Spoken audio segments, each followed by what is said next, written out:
Hi everyone, I just wanted to do a quick video on opt-out, and this is going to be for both of my classes that use First Day for Computer CIS 100 and for BUS 102, Human Resource Management.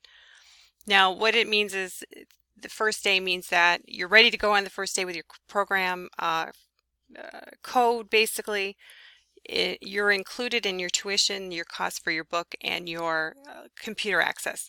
We do this because it's much cheaper from the publisher when we do it this way. So when you log in, you will automatically have access to your assignments. So basically, you go to the learning modules for both classes, go into the first module, and click on the assignment, and it will automatically open. It'll ask you to use your course materials, and you're ready to get started. Usually there's a textbook there. I can't show you because it'll just take me into the program because I'm already registered for it. But there should be a textbook, and right around the textbook is a link. You click on it. If you have problems with that, do a screenshot and send it to me so I can see what you're looking at, just because I can't replicate it. Now, if for some reason you bought the book and the software, you must have the software. So if you bought a book off of somebody, you still need to get the software.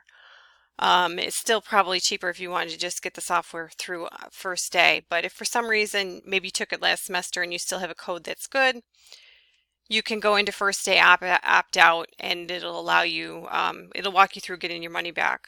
So if you don't have a copy of the book and you want to buy it elsewhere, I recommend that you look at the price savings, because not only are you assured that you get the right book and the right software, but it doesn't cost that much. So just a little video to help you out. Hopefully that explains it very well. Okay, let's get going. No excuse to get started because you've got your First Day access.